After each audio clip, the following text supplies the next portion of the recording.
picks, 6'1", 180 pounds, Isaiah Thomas of the University of Indiana.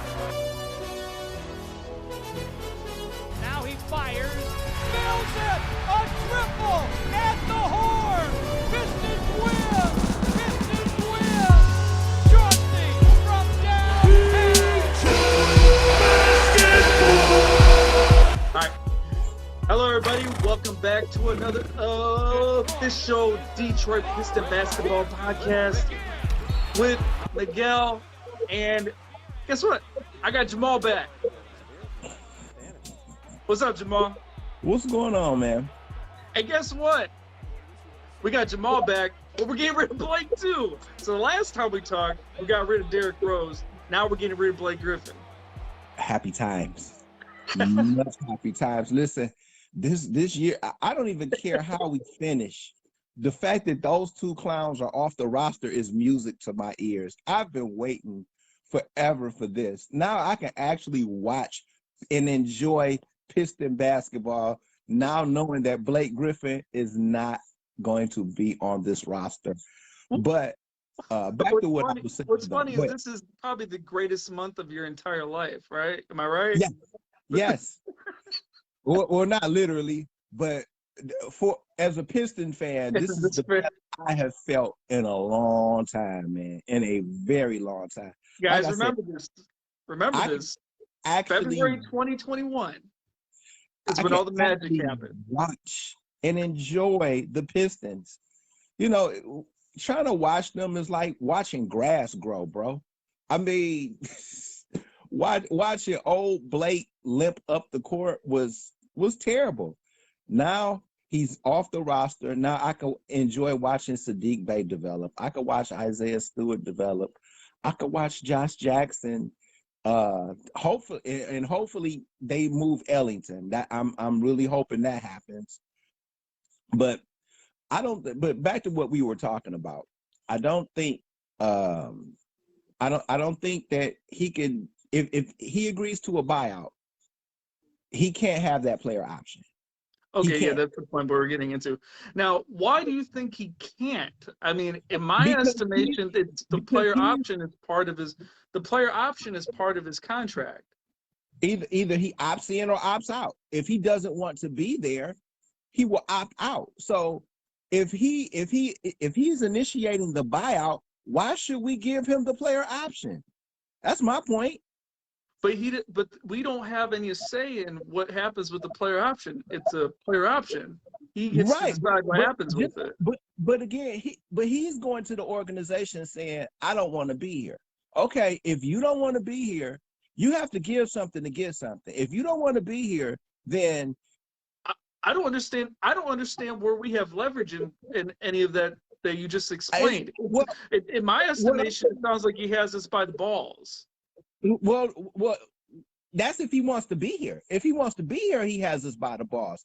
If you don't want to be here, bro, waive your player option. And you can go wherever you want to go. We will give you an out, waive your player option, and we will pay you the rest of your contract. That's how that goes. I think that's very fair. I think it's fair, but I don't see how we have leverage to dictate that decision. No, we don't have the. No, he wants. Listen to me. You're not understanding what I'm saying. Okay, go ahead. Say it again. He wants out. If he wants out, that means that, okay, if you want out, you have to agree that you're not getting paid by us next year. If you want to go play for a contender, however, if you want to continue to get paid, then you can stay on the roster. That's how that goes. Because what I understand, he went to the organization and said he wants out. That's how it went. From the press release, that's what it sounds like, but we don't know what happened behind closed doors. What I'm saying, if that is the case, then he should not be allowed to opt out. I mean, he should not be allowed to opt in next year. He's not entitled. He might not. What you're saying, I agree with what you're saying. He's not entitled to it, but We don't make the decisions. It's not a team Yes, option. we It's a do. player option. No, he makes that decision. He Yeah, makes makes the that decision. decision. Listen to what I'm saying. He made the decision by saying, "I don't want to be here." Okay, you don't want to be here. We're gonna let you go where you want to go. However, you're not getting the player option. That is more than fair. And I agree with you, but I'm just saying, like, I don't see how we have a say in that. Like, how come we don't? How come we don't? Because it's not a team option. No, It's not no, a team option. It's a player option. No, he made the option. You lose leverage when you go to the organization and say you don't want to be here. You lose that leverage. So I think he's got us by the balls, man. You can't have your cake and eat it too. If he wants to get paid, stay on the roster. It's just that simple. Okay, then sit out the remainder of his days, right? Fine. Until we trade him. Okay. Or something. I don't see how that's But if you're asking to be bought out, or I don't want to be here, then we'll buy you out this year and you don't get the player option. Oh, I see where you're coming from. You're talking about a buyout specifically. If he wants to be bought out specifically. Yeah. Now, okay, all right, I understand where I understand where you're going with that. Thank you. Okay, for a buyout specifically, I guess I can see where you're coming from with that. But just in my opinion, if I was Blake, I would try to exercise every option that's on the table. I wouldn't be relying just strictly on a buyout. I'd be relying also to force the Pistons to try to trade me. Well, okay. Well, here's the thing. But for a buyout specifically, I get what you're saying. Yeah, for a buyout specifically, for sure. Go ahead. They're going to have to give up either a young player, a draft pick, or take on some bad salary in return. I'm not cool with that. The Pistons are playing this smart. If there was a time to move him, it would be next year. If he decide, or if he at that time he will opt in, then you'll be able to move him because he will have an expiring contract. It's not that hard. It is really not that hard. I think he's going to opt in, and I think he's going to force the Pistons to trade him. And that's fine. But if he's going to the Pistons now and say he wants to go play for a contender, you let him go play for a contender, then you tell his ass, we're not giving you the player option. Or you're going to stay. We're not buying you out. You're going to stay. If you want out, you waive your player option. That's how you handle that. I see where you're going with it, with the buyout for sure. Right. With the buyout for sure. Yeah. I see where you're coming from with that. Even if we bought him out, Ryan, no, we're not fucked. If he goes to the Pistons and says he wants a buyout, then the Pistons would come back and tell him, yeah, we will buy you out as long as you waive your player option. We're not going to waive your player option. We're not going to buy you out. You're going to sit and rot. That's how you do that. What's so hard about that? I think I get where you're coming from with that. The way I'm coming from it is from Blake's point of view. And if I'm Blake, I'm forcing every single avenue to work in my favor. If it's not a buyout, it's a trade. If it's not a trade, okay. But what does Blake if Blake wants to go play for a contender, then this year, if he wants to go play for a contender this year, he's going to have to waive that player option. If he wants to go play for a contender, he don't have a choice. So, I mean, if I'm the Pistons, I would wait this out. I would let his ass sit on the bench and rot. And this should have been happening. I'm sorry, y'all. This shit should have been happening. His ass should have been on the bench. Unless the Pistons get desperate. No, the Pistons are not going to get desperate because they have all the time in the world. Well, they're not going. This team isn't going anywhere. So why would the Pistons be desperate to move Blake? Well, because of the salary cap, man. No, it's okay. Again, what salary cap and what salaries are, and I don't know if you heard we're talking about this summer, man. I'm talking about this summer too. This summer, if everything stays the way it is and Blake stays on the roster, Mm-hmm. that salary cap, we're in a tight budget. We really don't got much wiggle room under the salary cap. I think we're going to land just underneath the salary cap. But who are Coming we up this going? summer? Who are we going to get? Because It's not the point of getting anything. It's not the point of getting anything. It's making sure that we have cap flexibility. Now, if we can get Blake off the roster and free up that cap flexibility for this summer, that gives us $36 million, man, going into this summer. That's a big selling point. You could also get cap flexibility by either trading Plumlee or trading DeLon Wright. And I don't know if you heard, but the Sixers are interested in DeLon Wright. And it's not like we have I'm curious what the Sixers would give us. What do you think? I don't care. I don't care. I really don't. You just want to get rid of them? I just want roster cap flexibility. Listen. Oh, now you want roster cap flexibility? I just argued roster cap flexibility a second ago. You're like, I don't know about all that. But you will get that though, because none of these contracts are big. So you could trade these. All these contracts are tradable. So it's not like Ben Gordon, Charlie Villanueva, Blake Griffin. Those contracts were impossible to trade without giving up picks. These contracts are movable, and even Grant's contract. And Lord knows, and please, this is a disclaimer. I am not suggesting we trade Jeremy Grant, but if we had to trade him, his contract is movable. That's all I'm saying. But I'm going to give you some names of expiring contracts on the 76ers. Okay.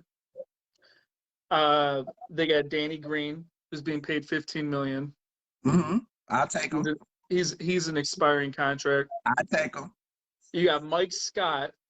I take him. 32-year-old. Listen, I take anybody. Playing $5 million. I take anybody on that roster. I listen. As long as we're not taking on salary, that's all I care about. They get a few expiring. So I mean, I'll name you a few. Terrence Ferguson, Tony Bradley. Hold on a second. I want to address a comment. Well, actually, two. Why would you get rid of Plumlee though? Because you got Isaiah Stewart waiting in the wings, and you can get something in return for Plumlee. That's why you would trade him. And that was the point. What Jamal said is the point I made when we signed Plumlee, is that people were expecting. There was some hype around Isaiah Stewart coming in, man. People were expecting him to be a player that was going to come in and play right away. And then all you do is shuffle him behind a veteran that's 31 years old on a 3-year contract. Yeah, he's a tradable. That's a tradable contract. You can move that, and that's what I mean by you can get your cap flexibility by moving those two players. You want Mason out here too? No, listen, I'm okay with Mason being here, Mike. Don't get it twisted. I like what he's doing. I honestly do, but I would also like what the return he could bring. If we traded him. And Clifton, I don't think he's going to bring much in return. Like a Mo Bamba, or I think he can bring. I like Mo Bamba. You would trade him straight up for Mo Bamba? I don't know. I don't think we would get anything in return for him. I do. For Plumlee? Yeah. 31-year-old center? Mm-hmm.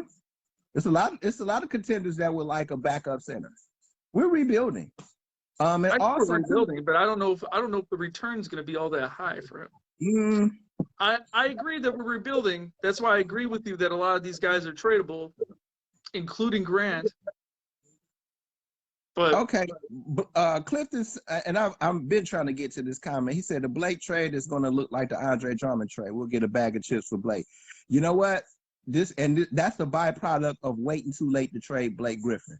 And I've said this a trillion times. Blake Griffin should have been traded in 2018 when we were doing the fake playoff push. Everybody was happy. No, that's when that rebuild should have started. And the same with Drummond. That's why we didn't get anything for him. Everybody want to know why we didn't get nothing for him? Because we waited too late to trade these guys, and when we should have been rebuilding. Nobody on this team is untradeable. Oh, I agree. But Troy, and I want you to understand this. Bingo. I want you to understand this. Nobody's untradeable. However, the reason why I would not trade Jeremy Grant right now is because he wanted to be here. He came here as a free agent. How would that look if we traded this guy that wanted to be here? No other free agents would come here. That's a bad look on the front office if they did that. That's all I'm saying. I don't think. Right. I don't think it'd be that bad of a look. You just said it. You just said exactly why it would not be that bad of a look. Is because most free agents don't want to come here to begin with. To save face because of one free agent that wanted to be here. I don't know if it really matters all that much.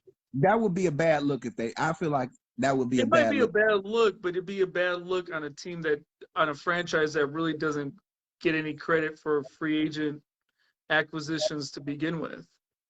No, I don't think you could do that. I'm just saying.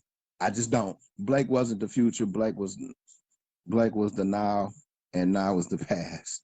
Oh, I agree. Blake shouldn't have been here to begin with. If we keeping it a buck, Blake should have never been here. We should have never traded for Blake. But Gores was desperate. He wanted a star to fill up the stadium, so that's what he was. You know when these guys should have been traded? I'll tell you when these guys should have been traded. They should have been traded the day SVG was fired. And that includes Reggie Jackson, that includes Andre Drummond, and that includes Blake Griffin. I don't disagree. That was the time that we were when SVG was fired. When SVG was fired, should have been the time we said, okay, we're taking SVG's mess and we're disintegrating it. It's getting blown to oblivion. But again, that was Stefanski. He was the acting GM at the time. So they wanted the playoff push.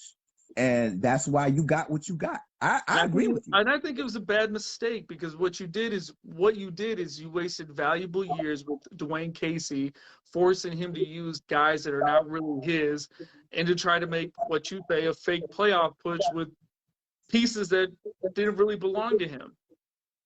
What about a trade for Blake and Al Horford?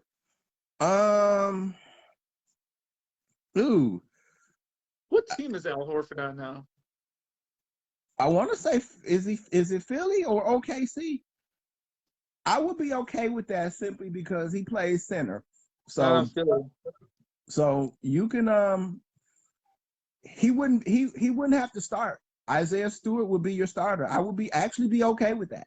And if as long as we get a draft pick in return, I would take it. I would not take it. I would not take it for Al Horford. No, I would not take that. No, listen to what I'm saying. You would get a contract for taking. You would get a draft pick for taking on his contract. I would do that in a heartbeat. Teams do it all the time. Sacramento did it. Atlanta did it. This is a rebuild. We're not going anywhere. I understand that. We're not going anywhere. Man, don't you think I understand that? But you want to take on a contract with more years, man. But I'm also getting a draft pick, so I'm okay with that. We're not winning anything. We're not. You're taking a 3-year contract for $27 million, and getting a draft pick makes a ton of sense. Makes a ton of sense. Yes, I'm taking on a contract. I was pissed when we took on Blakeson and we gave away a draft pick. And we took his contract on. So yes, I would take on Horford's contract and get a draft pick out of it. And it will have to be. I would not touch that. I would not touch that contract of Al Horford, man. He's getting $27 million for the next 3 years. He's coming off the bench at $27 million. Hell yeah!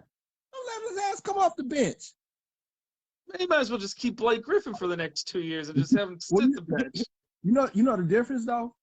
Blake Griffin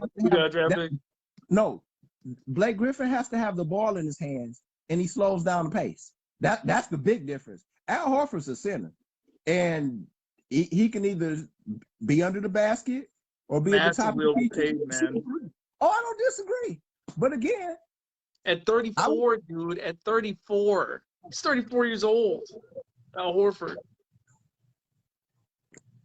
Tobias and Shoot are better than Blake. Yeah. I can't argue with that. Can't argue with that at all. For the youngsters, then Horford takes Stewart will start. He wouldn't take that time from Stewart.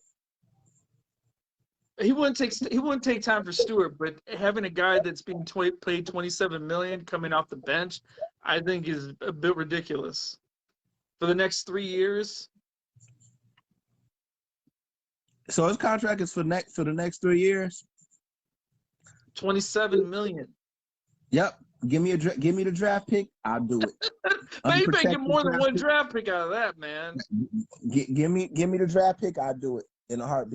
Give me more than one draft pick, man. That is ridiculous. And then you're not even having him start. You're having him come off the bench at 34 years old. $27 million. Yep. In my opinion, you might as well just keep Blake. What happens to Plumlee? Hey, Brandon, that's easy. You make them expendable. Even with the pick, yeah, man, they definitely need a draft pick. You think Casey will let Stewart start over Horford? Hell yeah, he will start. Y'all kidding? Isaiah Stewart would start over Horford. The problem is that Horford sitting on the bench for $27 million for the next 3 years and that's not a movable contract. Hey, listen, we're not movable contracts with Plumlee and DeLon Wright. We're nothing like the Hornets. They pay out not Al Horford, Gordon Hayward after Boston. I did not see that coming. I swear to God, I didn't see that coming. Horford ducked out his player option. He declined his player option, and Charlotte paid him. Man, if that wasn't the funniest shit ever. Oh my God. Man. But listen, again, man, I'm happy that today happened. Once he's officially off the roster, I told somebody I am going to drink Mad Dog 2020 on live TV, on one of these lives, bro. I'm doing it. You're just gonna have the Mad Dog in hand. You're gonna double fist the Mad Dog. Yep, the Mad Dog. Yep, sure would. Sure am. Let's get to some of these comments. Who we got? I know people are talking, man. They got to be talking. I know. Jay Pierce. Hold on, Jay Pierce real. This is my guy, man. He says we're gonna be like the Hornets when they had him. Nicholas Batum. Yeah, Batum. And they finally got rid of him. They finally got rid of Nicholas Batum in that contract. I don't know what the hell. No, actually Portland. I don't know if Portland or Charlotte paid him, but somebody paid him nicely. It wasn't worth it. Brendan says, I just keep what we got and find a different deal unless if we want to flip him again. I'm not sure who he's referring to. We just keep what we got unless we find a different deal. Are you talking about Blake? Just keep Blake? Again, if Blake went to the organization and said, I want a buyout. I don't think it happened that smoothly. I think what happened is that Casey had a little one-on-one with Blake and said, hey, bro, you going on the bench. I think that's what happened. And then Blake's okay. You know what? Fuck this. I want out. Okay, fair enough. I think that's what happened. If I had to take a guess, I think that's what happened. Okay, fair enough. And you could be right. I won't disagree with you, but if that's the case, if he wants out, that means that you don't get paid. If you want to pick where you want to go, we will pay you $34 million for the rest of this year. See ya. He shouldn't. I do agree with you. I do agree with you on the whole buyout. In that instance where Blake's like, I want a buyout, and the Pistons are like, well, that's tough unless you want to waive your player option. Yeah. I actually see that as actual leverage. When you put it like that, that is actual leverage. Thank But you, my that's brother. not that's not the only option that Blake has. Blake has a No, couple different options at his no, disposal. no, it's not the only option. But I'm telling you, in this, if that is the case, the Pistons do have the leverage because they could not trade him. They could just sit him on the bench. They could just sit him on the bench. Now Yeah, what? but the best option for the Pistons to do. So the best option for the Pistons to do is to buy him out in the way that you were explaining it, because it frees up our off season for this coming summer. We don't have an off season minus draft picks. That's the only off season we're going to have this summer is getting some draft picks. We're not going to have any money to spend. We might have some MLE, and that'll be it. My point is that in the best case scenario for both parties, Blake and the Pistons, they both need a divorce before this summer. If we can get a divorce before the summer, Blake can go to Contender, and the Pistons have an offseason to speak of this year, which was, in my opinion, was almost impossible. I don't give a damn when the divorce occur. Listen, It's got the fact that you he's have not to, in man. the lineup. Dude, you have to. We are in a rebuild. You keep saying it, and I'm going to remind you, we are in a rebuild. In a rebuild, we need as many weapons as possible to use, so when we can go in the offseason, we can start building onto something. I understand exactly what you're saying. My point is, he's not on the roster. You ever heard of, it's a saying that goes like this: addition by subtraction. Then that's what Blake would be. Blake out of the lineup. Sadiq Bey gets more minutes. Josh Jackson gets more minutes.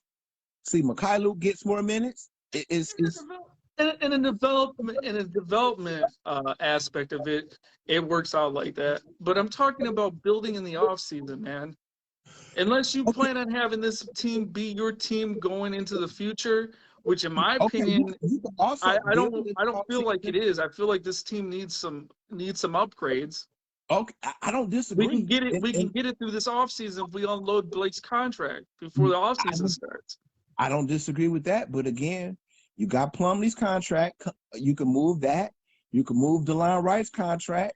Those are two contracts you can move. And also, I talked about this. It frees up about $18 million if you move both of them.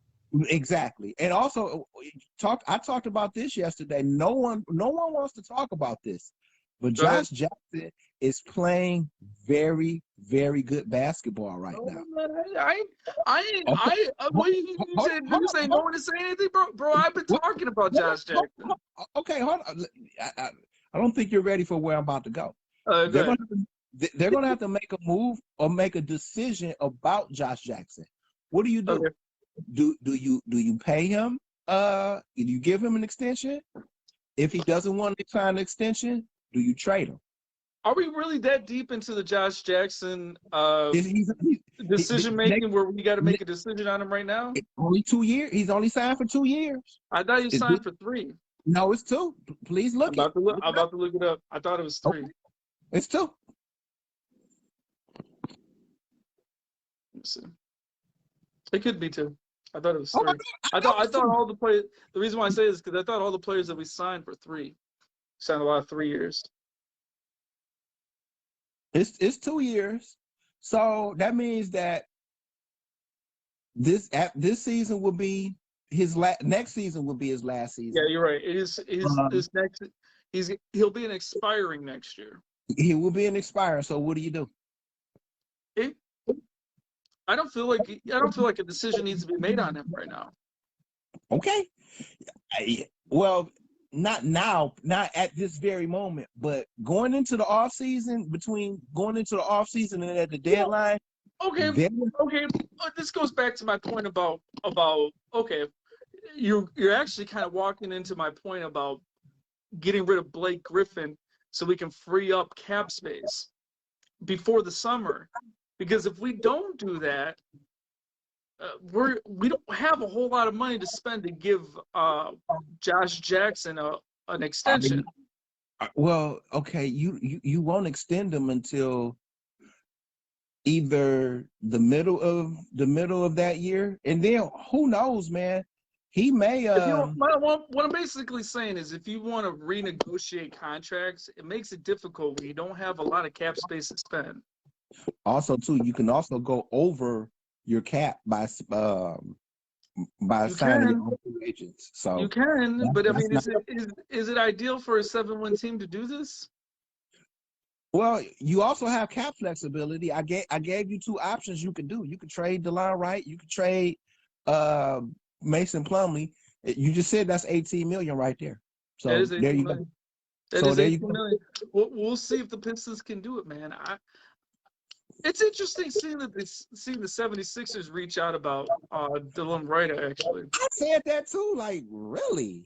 And I'm gonna be honest with you. I used to rip him, man, because I thought he was terrible. But he's been balling, like DeLon Wright. Yeah, he's been balling. I said that too. I was ripping on him too at the beginning of the season because he wasn't playing like a shooting guard. That's where we had him at. We had him as a shooting guard. I was like, I thought he was a point guard. He was a shooting guard. He was Killian Hayes was playing point. Okay, I thought he was the point guard on the team. He was a shooting guard to begin with. Start the season, he was a shooting guard. Oh, I mean, I'm not saying you're wrong. I just always thought he was our point guard. That's all. He switched over to point guard when we needed help when Killian Hayes went down with injury. I would easily sign. He said he would easily resign. Everybody's saying they would resign him. So, but yeah, going into the off season between that and the deadline, they're going to have to make a decision on Josh Jackson, though. And actually, it's we're in a good position because we got young guys, we got some talent on the roster, and with Blake gone, we really get to see what our young guys look like. Been begging for this. Been begging for it. Are you surprised about how much time Blake Griffin has gotten over the last month or so? Yes, I'm extremely shocked because we were talking about this last time, and it felt like the conversation we had last time. It felt like it was a make or break situation coming. Like something's gonna give. I mean, this can't be the case for the rest of the year. I tell you what, gave. Sadiq Bey scoring 30 points. That's what gave. No, I'm serious. I'm dead serious. That's what happened. In order for him to, and it took Casey forever to see it, but in order for Sadiq Bey to get minutes, Blake is going to have to be off this roster. He's going to have to be. So I want to look at the starting lineup real quick. So with Blake off the roster, your starting lineup will be Wright, Ellington, pending the trade, Sadiq Bey, Jeremy Grant, and Plumlee. So you guys brought up that Dylan Wright was a point guard this entire time. So explain this lineup to me. If we're starting DeLon Wright, we're starting Killian Hayes, Jeremy Grant, Mason Plumlee, and Blake Griffin. Who is the point guard in that lineup? Oh, Killian Hayes was, but no, listen to me. I told you I didn't know that DeLon Wright was the shooting guard. I told you I didn't know that. I did. Yeah. Oh, I was saying someone else was saying that he's been listed as a point guard the entire season. Oh well, I wasn't. I mean, he might have been listed as a point guard, but he was playing two guard to start the season, from my understanding. And Killian Hayes was starting at point. And then when Killian Hayes got hurt, he shifted over to point guard, and he actually was playing pretty good, man. I did not like, and that's why I was roasting Dylan Wright to begin the season. I'm like, man, what exactly does he do in the offense? He just stands around. Mike, yes, he said, if we were to trade him involving Grant, I'm dealing him for Minnesota's first rounder. Nah, I'm good on that. I'm good on that. As an organization, as bad as I want that pick, I still wouldn't do it. Just on the just to have your front office have to have some type of credibility, bro. You can't make a deal like that. You can't. Not this year anyway. But if it becomes what 2 years from now where we are either we're not in a position to contend and he's still putting up numbers and he doesn't want to be here or you don't want to sign him to an extension, then you make that decision then. But as of now, I'm not even entertaining any offers for Jeremy Grant unless it's for somebody like Zion Williamson or Brandon Ingram or another young up-and-coming player. That's the only way I would do it. I would want a lot of future first-round picks and a lot of prospects. That's what I would want. But you know what? But Jeremy Grant, this is the problem I have with Blake Griffin on the roster. All right, and this is why I keep pressing the issue that something needs to happen to where his salary doesn't carry over into this summer's free agency. If we can free up this summer's free agency, we can start really getting into this rebuild with a more fine-tooth comb than what we're doing right now. And my thing is that you have Jeremy Grant on this roster.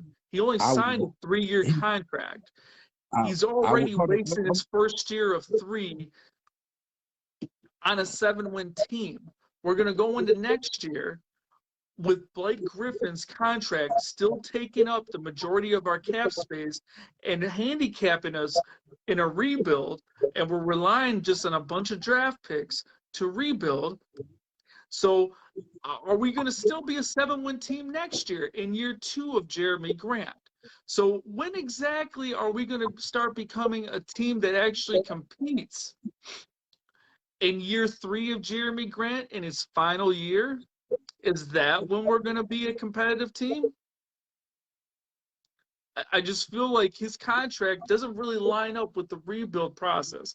Now, if you are able to axe Blake Griffin's contract coming up this summer, we can really try to rebuild around Jeremy Grant in a serious way without having to wait for Blake's contract to come off the books completely. It'd be such a big bonus to have Blake Griffin just say, all right, guys, I will opt out of the player option and I will leave you guys be. I will forego the $37 million you owe me. I'm out. It'd be such a huge bonus for us. But I don't think it's going to happen. I love Ingram, but Detroit doesn't fare well historically with ISO players. Hey, Rashawn, I have a question for you. What is Jeremy Grant? Isn't Jeremy Grant an ISO player? Grant Hill was an ISO player. Great, exactly. Yeah. So I don't understand. You said Detroit doesn't fare well with ISO players. Not feeling that. I like Jeremy Grant Hill. Because Jeremy Grant is an ISO player, bro. Ingram is younger. Ingram has a better handle, has a better shot. He's just not better defensively. But I would take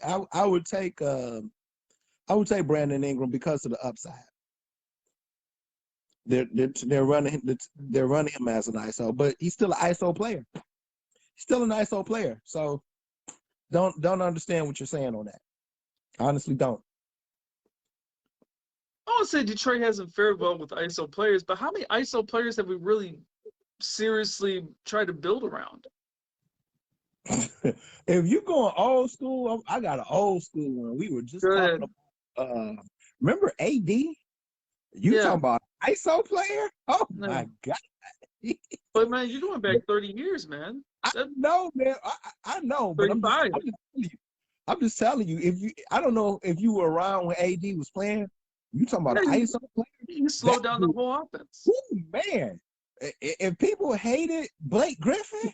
I Oh was my just about to say, he's playing up the Blake Griffin game, man. Hey, but you know what though? He One got thing about Adrian Dantley though, he got Adrian Dantley was way more efficient than Blake Griffin. And it's not even close. AD was a walking bucket. it's what he specialized in. He built his whole career off that kind of gameplay. He was a walking bucket. It was just too bad him and Zeke couldn't get along. And then they told him they was gonna trade him. They traded him for another ISO player, Mark Aguirre. He was an ISO player too. The difference was that was Zeke boy, and Aguirre was a little bit more of a team player here. Team oriented. Well, yeah, he was a little bit more of a team player here because of Isaiah being his boy. That also helped out. And then and he was on his last chance. Let's that. And what helped us was he told them to put Rodman in the starting lineup and he would come off the bench. But here's the other thing too about Aguirre and Adrian Dantley. Adrian Dantley's presence held back guys like Dennis Rodman, like you said, but it also held back guys like Joe Dumars. It allowed the offense to go through Joe Dumars more. Yep, I agree. So Joe Dumars started becoming a star player once Adrian Dantley left. But Joe Dumars, crazy as it sounds, Joe Dumars was already a star player. He was already a star player, but the offense didn't go through him. It was hogged up by Adrian Dantley. Adrian Dantley was the go-to scorer, man. The ball did not leave Adrian Dantley's hands, man. It sure the hell did. And I mean, he would just pat, bucket, pat. I mean, it was just like watching grass grow. There was a lot of pros and cons that came with Adrian Dantley because we basically became the bad boys once he arrived on this roster. Once we got rid of him or got rid of Kelly Tripucka for him, we turned a whole new corner, man. We became a contender right away. Dumars was like C.J. McCullough. No, C.J. McCullough wants to be like Joe Dumars, dog. You need to get that right, buddy. Get that right. Don't insult Dumars like that. C.J. McCullough wants to be like Dumars. He can dream of playing defense like Dumars. I like C.J. McCullough though. I do. But he should have been a Piston. Listen, man. And I say this all the time, man. One thing we don't have is player development. The Pistons, I mean, we could get these players. Like if we would have drafted Donovan Mitchell, let's be honest, dog. Donovan Mitchell would not be who he is now. He wouldn't because we would have started. I can't confirm or deny that. I honestly feel that Donovan Mitchell might have still been Donovan Mitchell in a Piston jersey. But we had the king of panic as the coach, man. Van Gundy couldn't develop film. Van Gundy was terrible with developing players, bro. He was. I don't think he would have gotten it. You think he's gonna help? You think he's gonna hold back Zion Williamson? I think he's gonna hold back as far as the offensively. Yes, I think he's holding back. That team needs, and as crazy as it sounds, they need him, but he's not gonna be there long. I'm gonna give it 2 or 3 years, and he's gonna be gone. They're gonna have another coach. He's not going for a rebuild. So I don't think I think that whole roster is gonna be completely different in 3 years. Well, the constant is going to be Brandon Ingram and Zion Williamson. That's going to be and Lonzo Ball because I think Lonzo Ball is going to be there too. You think all these guys are going to stick around for 3 years? For on that team, yes. Oh, you think so? Okay. I don't trust that organization. That organization has been terrible. Well, listen, they're the original Charlotte Hornets. Listen, they got a boatload of draft picks and young players for Anthony Davis. So that gym is pretty good. That gym is pretty good over there. So I'm not going to just say that they're bad. The gym pretty good. We'll see. They've eaten away a lot of talent over the years, man. Talking about Baron Davis, Chris Paul. Well, that was before, and I can't think of the GM's name, but he's pretty good. Once he took over, they got a king's ransom for Anthony Davis. They got Hart, they got Brandon Ingram, they got Lonzo Ball, and I want to say they got like 2 first-round picks for him. All of that for Anthony Davis. So go figure. Well, Anthony Davis was a beast, man. Well, he was. I mean, it wound up working out for him. They wound up working out for him. They also moved Drew Holiday. I wouldn't have traded Drew Holiday personally. I wouldn't. I like Drew Holiday a lot. And do you remember the conversations we had back in the day when people wanted to trade Andre Drummond for Anthony Davis? I wasn't entertaining that. I mean, that wasn't a realistic that wasn't a realistic thing. So, but do you remember people? Well, what do you think? Okay, you're saying it's not realistic. I agree with you. But like, what do you think about people really holding on to Andre Drummond? Back then, because I wanted to hold on to him, so guilty as charged. So I thought the world of Andre Drummond because of what he, the things that he did when he did play. I didn't think it would end up like this. So, like I said, I'm guilty because I wanted to hold on to him too. But I knew we weren't going to get Anthony Davis. Well, the reason why it was even a discussion is because remember Anthony Davis had all those injuries. But come on, that wouldn't. Anthony Davis was light years better than Andre Drummond. Come on, man, don't do that.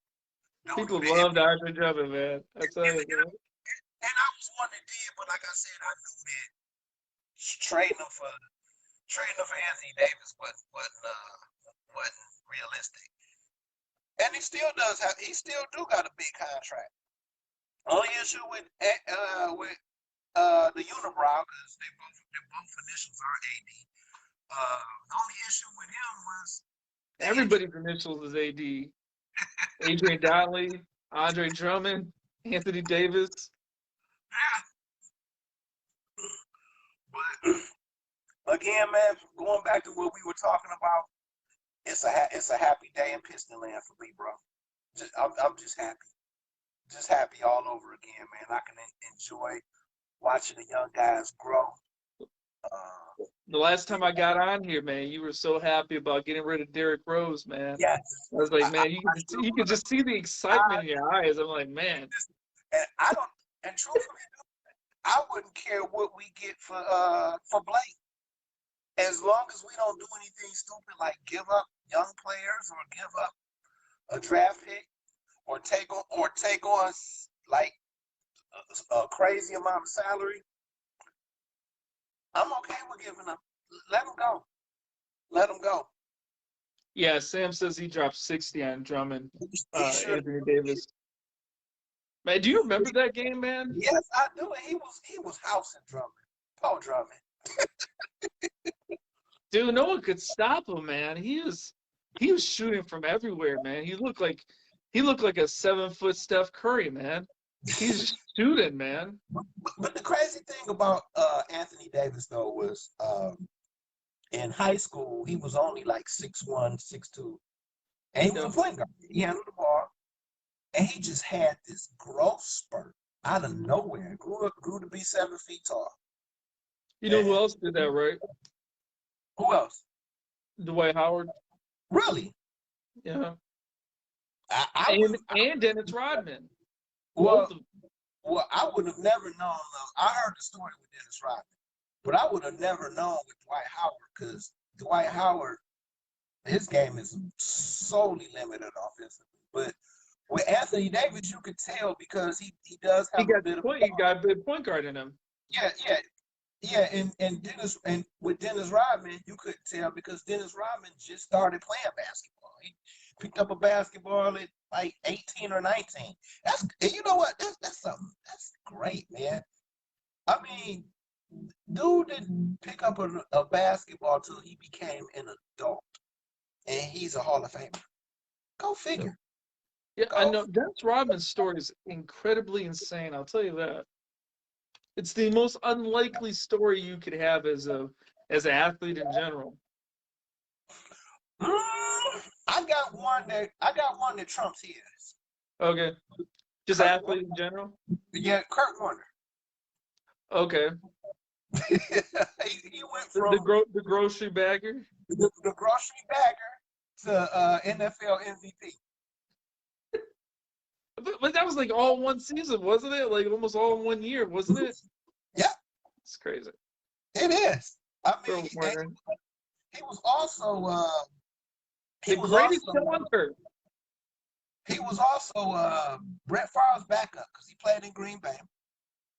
He bounced around. He bounced around for a couple NFL teams, and he played in the Arena League. Then Trent Green gets hurt, and Kurt Warner comes in, and we know the rest. Sam Bale says Plumlee has point guard skills. I wouldn't say he has point guard skills, but the decision making from the center position is pretty good, and he's a good passer off the post. What I like about Plumlee is his hustle. His hustle. I mean, he really makes and breaks plays on his hustle. His hustle, and he's a hell of an offensive rebounder, man. Oh my God! I mean, just him getting second and third chances for us is huge. Let's see. So, what do you think about tomorrow's game being canceled? First of all, I'm happy that it's not us, and I'm just happy that it's not us.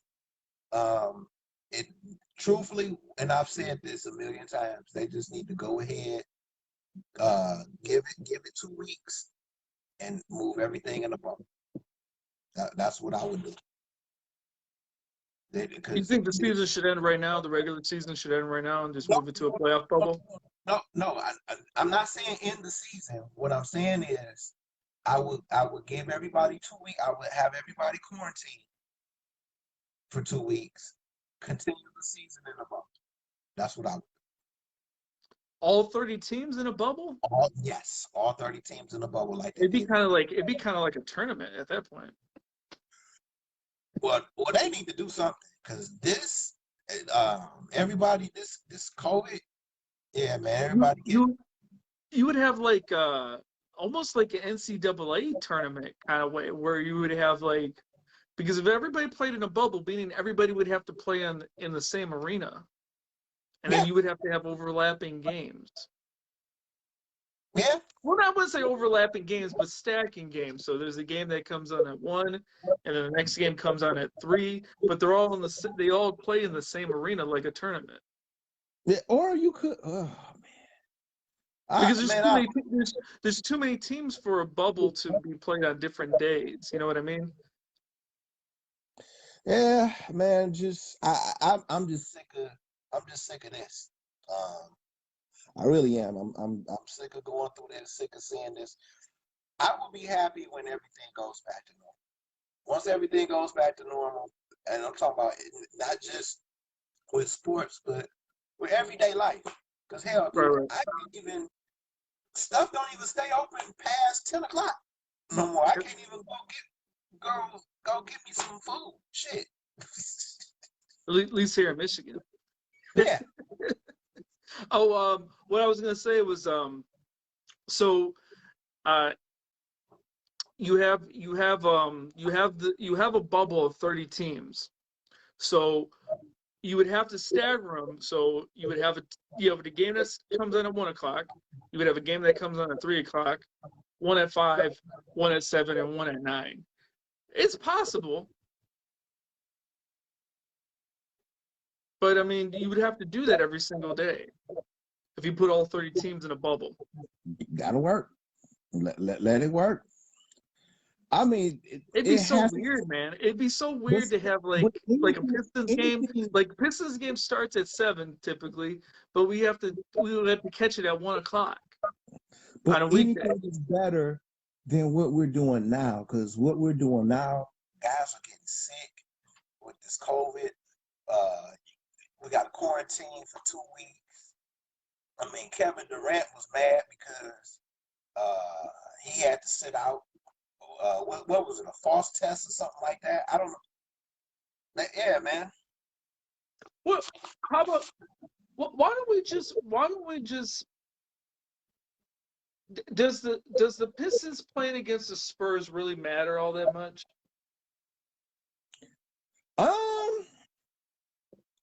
So what you saying? Just have Just say screw it. Screw it. Like, who cares? Like, because Nah, what man, they're you calling gotta let- what they're calling is a postponed game, meaning that they're going to try to make it up somewhere in the season. I mean, does it really matter? We're playing against the Spurs. Spurs are playing against us. This is not 2005. what? Come on. I don't think that's fair, but I do want to see us how we look against a team like that. So I mean, you know. We got plenty of chances to play against a team like the Spurs.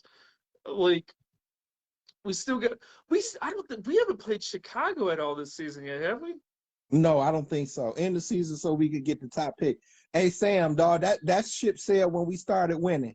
We won 2 in a row, so I think we like 3rd worst in the NBA. Third. So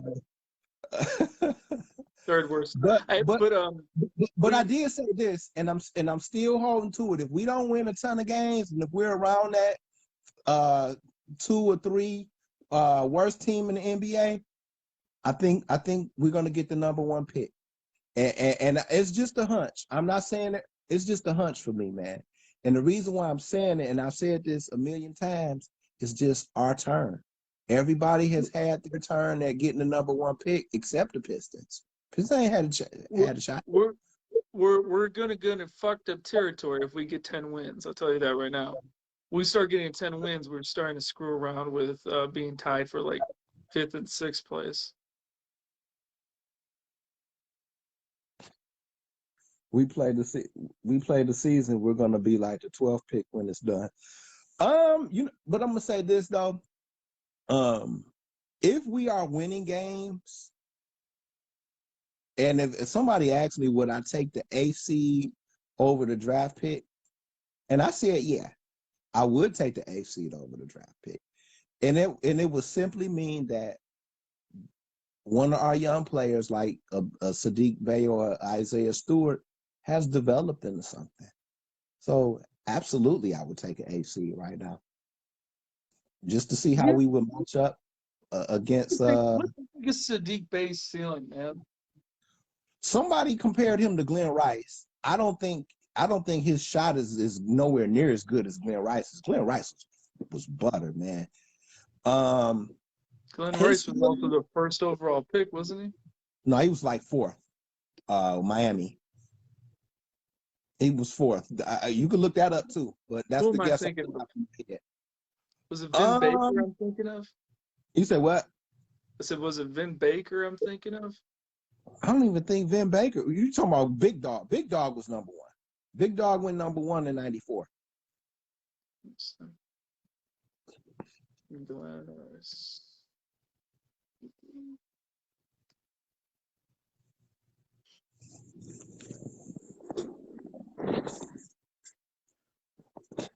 Oh, I know basketball history, so I don't need to look that up, because he came out the same year Grant Hill came out and Jason Kidd came out.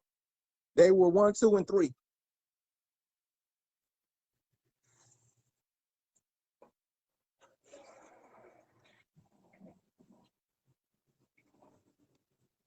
Hey, hold on a second. So yeah. So overall, my personal view of the Blake Griffin deal is that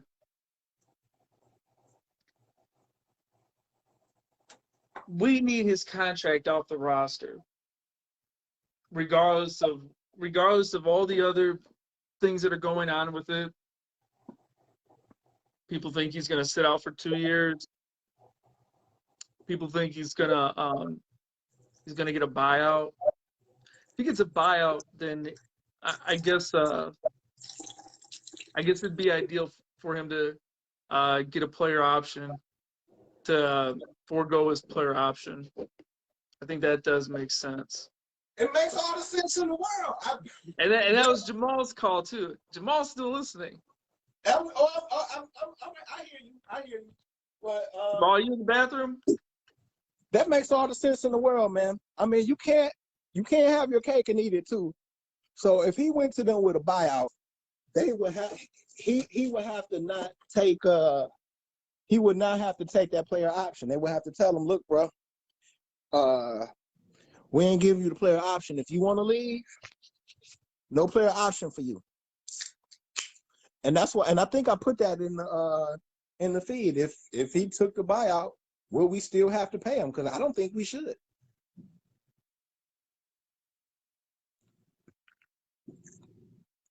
The Pistons got some leverage on that.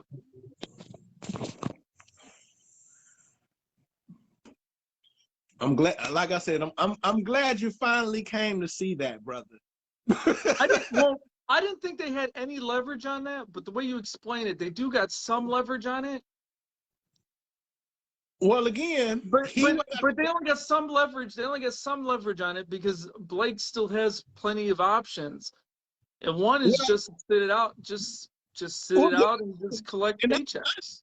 And that's fine, but know that, or he should know that he's not going to play, and I'm hoping that Casey and them have the gall to stick with that. That you're going to sit on the bench, like you said. Your scenario was Casey went to him and said, "Hey, you're going on the bench," and he's like, "No, I don't want to come off." But here's another thing too. Wherever he goes, he's going to come off the bench.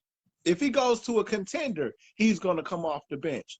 If he goes to any other team, he's coming off the bench. So if he really wants to play, if he really wants to play and if he wants to win a championship, then I get it. I totally get it. But if he just wants to play basketball, he's coming off the bench no matter where he goes. So it would make sense for him to stay here if he doesn't want to win a championship. Just saying.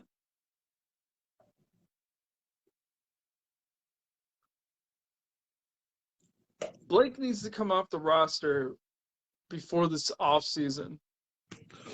Oh, I don't disagree with you. But again, he needs to come off. Like there's no two ways around it. Now that he's committed to stay out of the rotation completely and just be the most expensive assistant coach in the NBA. I love it. Now that he's decided to go this route, he needs to be off this roster, man, so we can clear up that cap space for this summer, so we can start properly building around Jeremy Grant. Okay, so let me ask you this, because we are still identifying a core. So, with that being said, you mentioned Jeremy Grant. Who are the rest of our core players? That's all we got. Jeremy Grant. Okay. So, I mean, I get what you're saying. So you don't consider everybody else is tradable, or I think even Jeremy Grant is tradable, but the most consistent player that looks like we can put something around him is Jeremy Grant. If it wasn't Jeremy Grant, then it'd be Christian Wood last year, if we could secure him in some kind of way. Fair enough. But Jeremy Grant is the only player that we have on the roster that we can build around right now.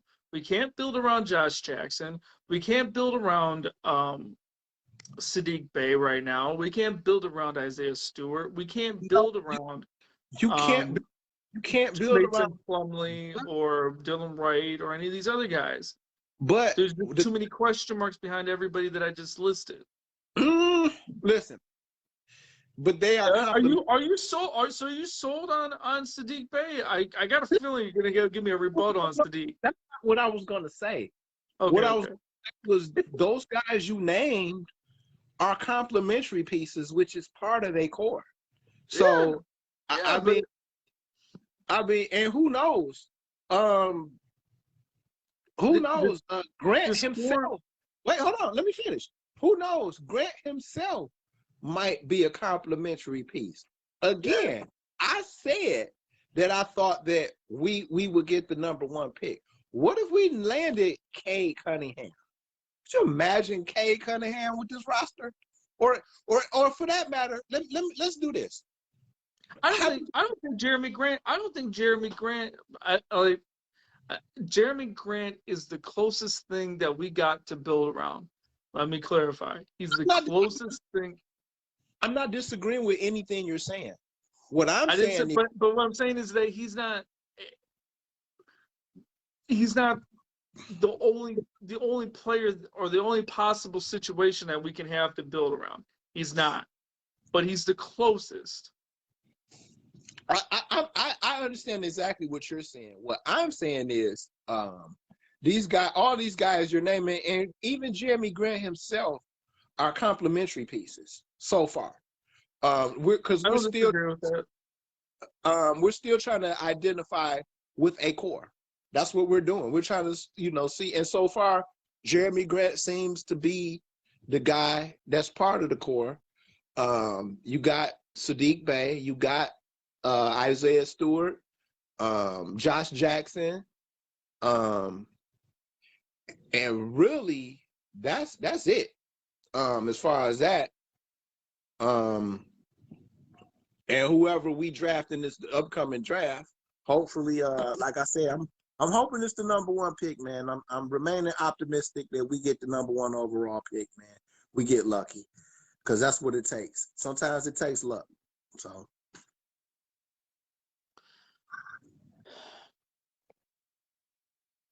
Do you think any of these other 4 players outside of Cade Cunningham could be a franchise player? I like Mobley. It seems like Cade Cunningham is the guy that's everybody's like, this is the franchise player, and everybody else is kind of just a step behind it. I like Mobley, I like Suggs, and I like Green. Those are the 3 off the top of my head that I think could be franchise players. But if we ended up with them, I would be okay with that. So and we have not touched on this. But franchise player isn't like, let's go back to the 2003 draft. Mm-hmm. Yeah, LeBron James, Carmelo Anthony, Darko, yada yada yada. All right. Mm-hmm. Now everybody going into that draft knew it was a deep draft. When I say franchise player, I'm talking about, are we talking about Dwayne Wade or are we talking about Chris Bosh? Okay, listen. Bosh. Because both of them were considered franchise players, but goddamn it, well, one of them was a level or 2 above the other one. Here's the thing that helped Dwayne Wade. What helped Dwayne Wade was he had Shaq, and he was drafted into a situation where he had an elite coach, and that helped him greatly. You just called Stan Van Gundy an elite coach. No. I'm talking about Pat Riley, goddammit. Oh, Pat Riley? Yes.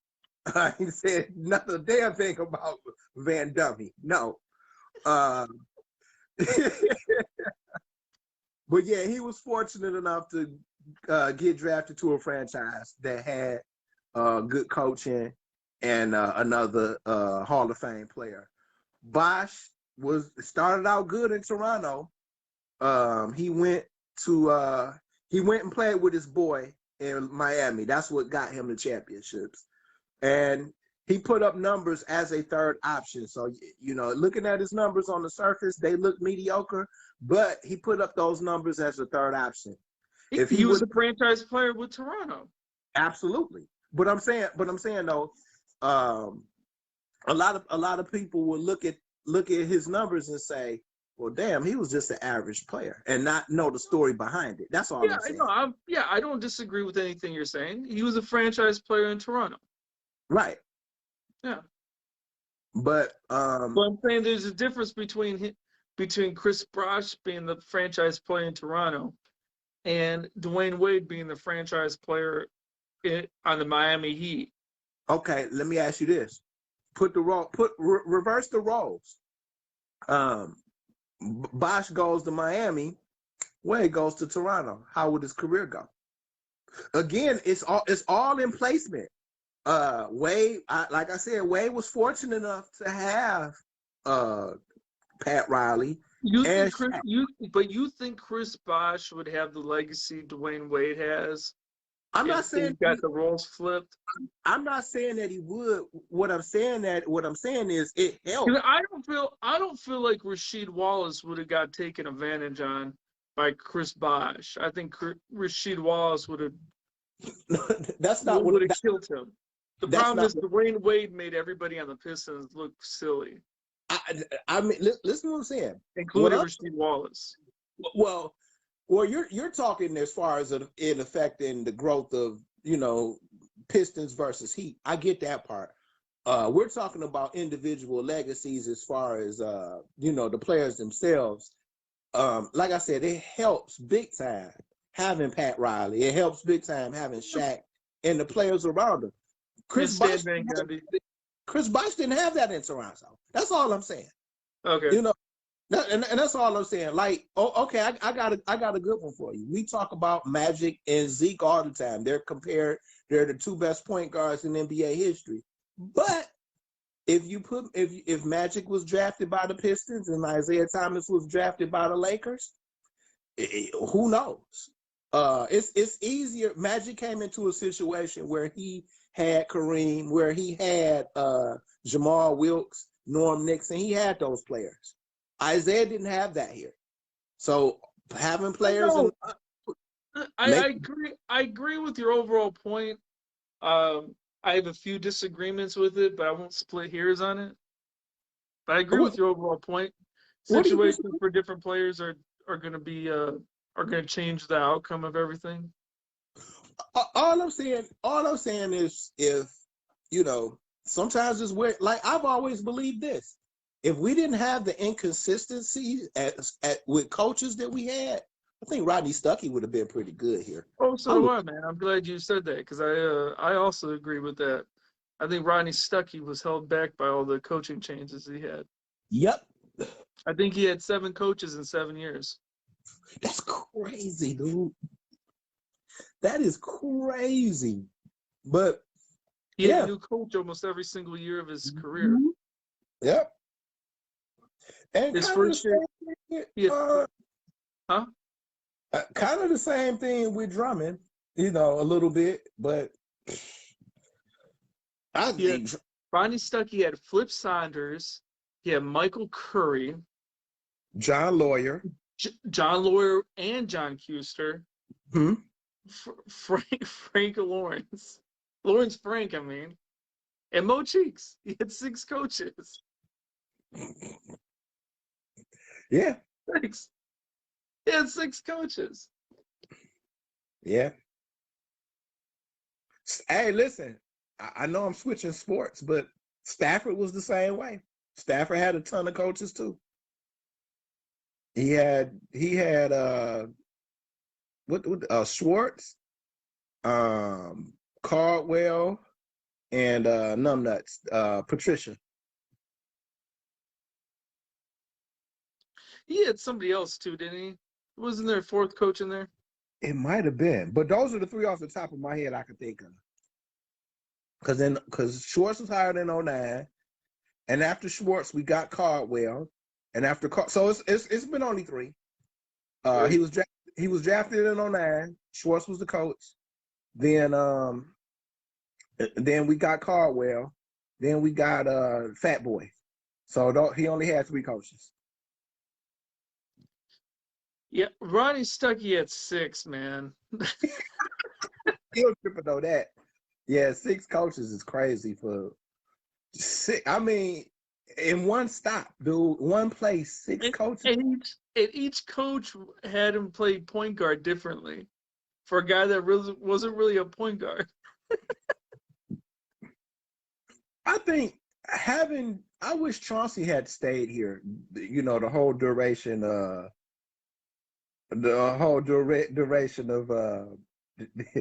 of the whole, you know, of being here. You ever Fat go to boy. the Piston? You ever go to the Piston Open practices? Never been. I tell you what though, I remember as a kid going to this is off topic. Going to a Lions Open practice in Saginaw Valley when they played at the Silverdome. Andre Ware was the quarterback, and he threw a 10-yard out pass in the stands, man. You're talking about no accuracy. Well, That dude could not hit water.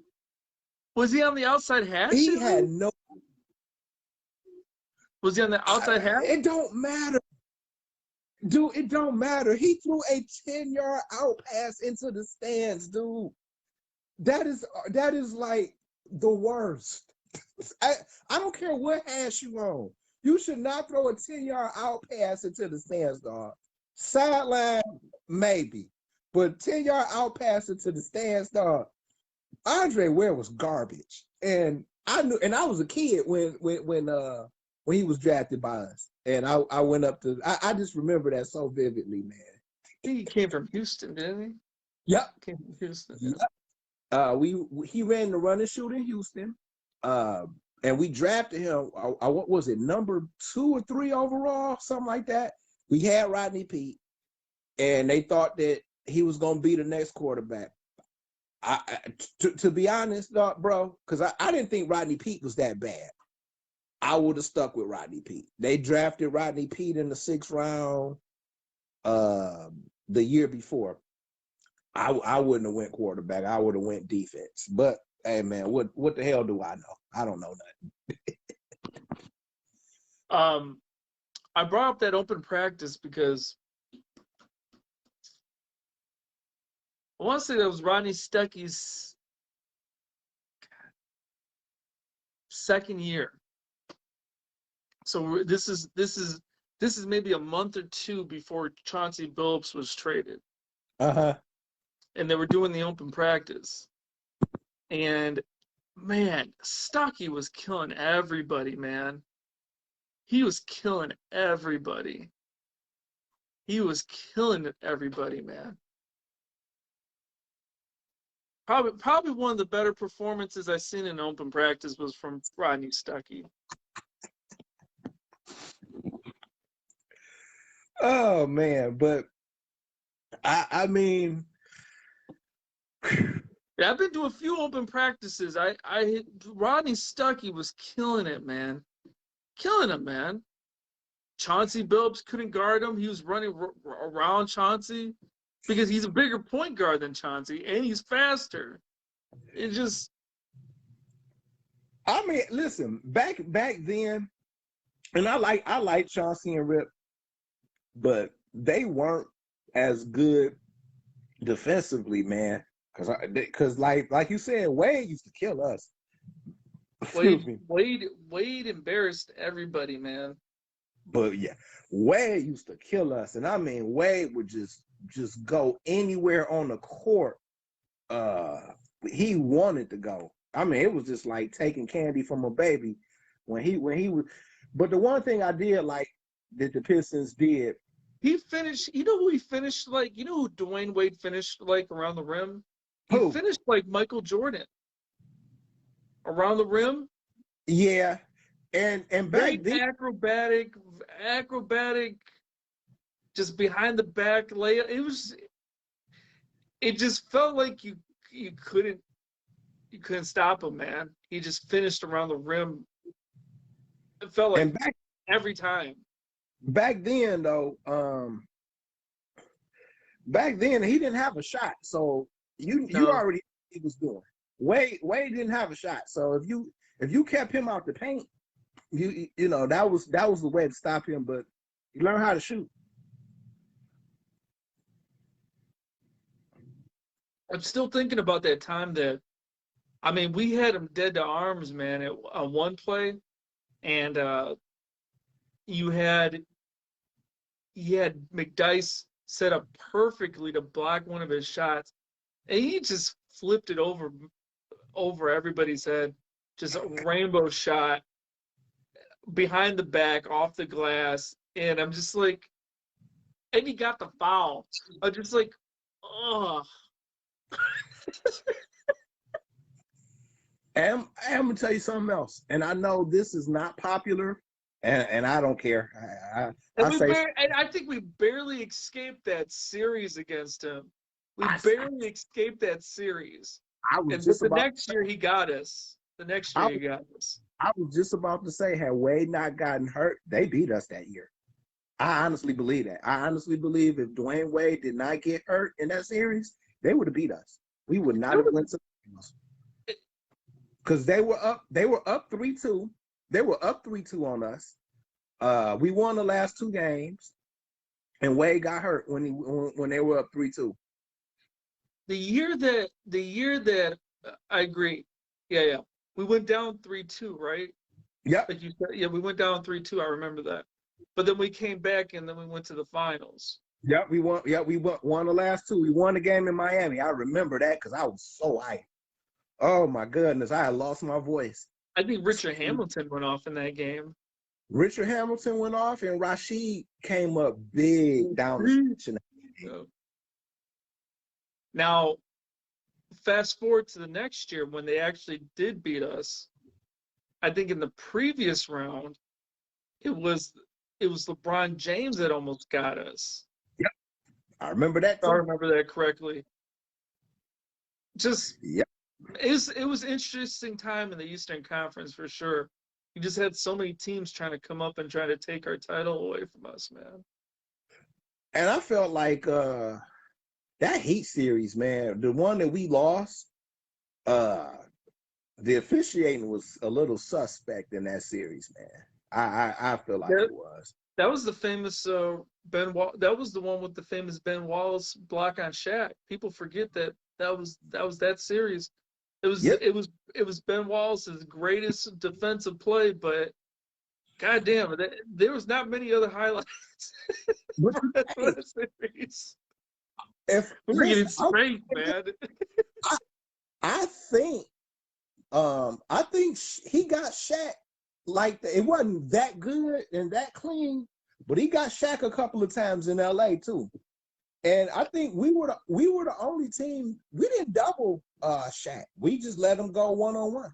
We hardly ever doubled Shaq. I was just watching I don't know if you've seen it, but it was a one-on-one interview with Shaq and Kobe. Mm-hmm. It's on YouTube, and I saw it. I remember it. Yeah. And they were talking about that. They were talking about the Pistons series. Mm-hmm. And they downplayed it. And they swore. Like, we just did these little things, we would have won. No. And then they bashed on Ben the whole time. They're like, Ben Wallace can't guard me.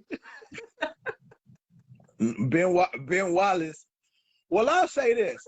It's only 3 players that I've seen guard Shaq one-on-one and do an effective job. Hakeem? Hakeem. 4. Hakeem. Hakeem's got to be number 1. He's the first one to do it. Hakeem. Dennis Rodman. Okay, yeah, Dennis was pretty decent. Ben Wallace and Anthony Mason. Anthony Mason, yes. That's an interesting one. No Vlade Divac? Man, Vlade couldn't do nothing with it. But flop. That's all. That's the only thing Vlade could do was flop, dude. That's all he could do. You remember all the hype that Mutombo got, man? They were like, "Oh, Mutombo's got him." You remember that? Is he won Defensive Player of the Year? Mutombo couldn't do nothing with him either. But hey, you know who else couldn't? You know who Shaq had a hard time with going at? Yao Ming. Yao Ming. Seriously, man. Seriously, I remember when came in the league, when he first came in the league, and he was mocking them, and his first couple of plays, Yao Ming blocked him like twice. Man, it was funny. And then Shaq got mad and went at him hard. I mean, he had to, but Yao Ming, if he didn't get hurt, if he didn't have the injuries, he would have been all right, man, because he was very skilled around, when he came into the league. He just couldn't stay healthy. Yao Ming, dude, there's some nasty plays by Yao on Ben, dude. How did the Admiral do against Shaq? I don't remember. Listen, when it came to other centers with David Robinson got housed. Man, Hakeem used to house David Robinson, and Shaq did too. But David Robinson was a very good big man. He just didn't do it well. To me, he didn't do all that well. But I mean, that's what separates Hakeem from the rest of the centers of that era, man. That's why people hold Hakeem at such a high standard. Just he pretty much beat up everybody. He did. He got pretty much beat up. He pretty much beat up everybody. Even when David Robinson was crowned the MVP, man, he still came in and beat up David Robinson. Yep, he sure did. And Dennis Rodman. He tore into both of them. Hey, Brendan, yeah, we still on, man. We still on. Hakeem was legit, man. Probably. I think he's one of the most underrated centers in NBA history. Underrated? God, no, he's not. He's top 5. That's not underrated, dude. He's top 5. I mean, but when you list off centers, he's like at the very bottom of that top 5. On whose list? Everybody's list, man. No. Wilt, Bill Russell. No, he's better than Bill Russell. He's better. No one puts Hakeem above Bill Russell. But I'm about to get back to this. Found dead in Vincent Jackson. You talking about the receiver for Vincent Jackson? The only Vincent Jackson I know is the receiver that played for San Diego. He was found dead in his hotel room. Wow. And I like Vincent Jackson too. I did like Vincent Jackson, receiver for the Chargers. He was nice. People don't put him in the GOAT category. You talking about as far as centers? I know a lot of people do. I don't think he's the GOAT though. I think Kareem is the best center ever. Oh, and then Kareem. I still think Kareem is the best. Bill Russell, Kareem, Wilt. Yes. Even Shaq gets put ahead of Hakeem.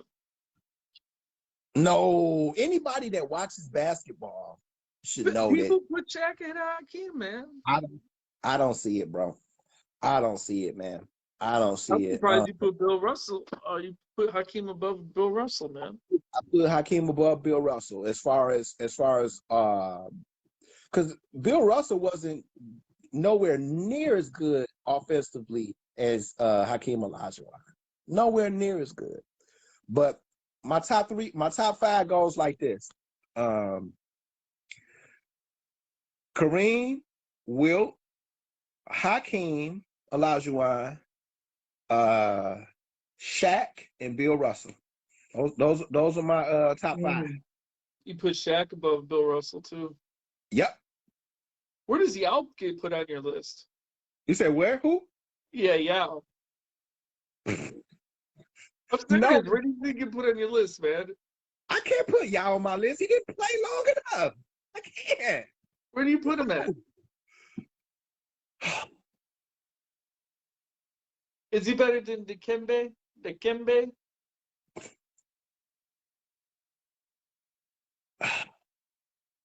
Oh my God. Gun to my head. Ooh, man. That's a good one. That is a good one.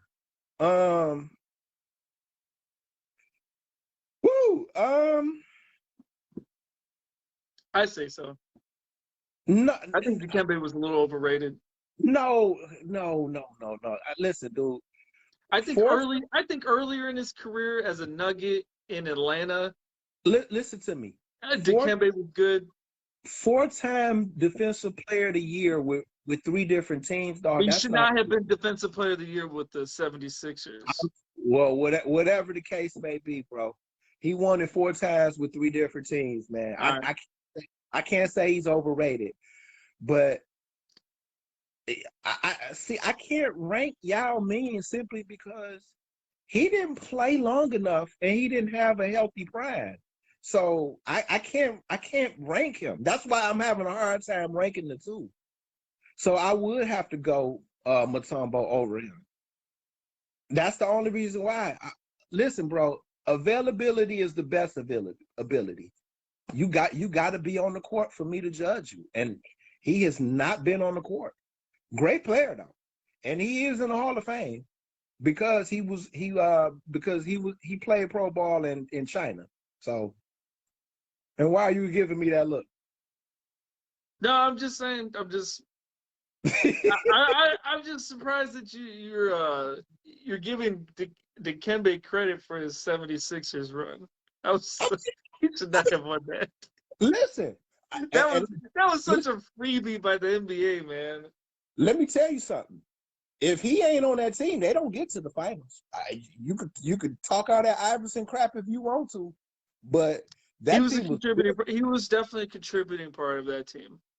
And that so team was Aaron McKee. Aaron McKee won 6th Man of the Year on that team as well. They had Aaron McKee, George Lynch.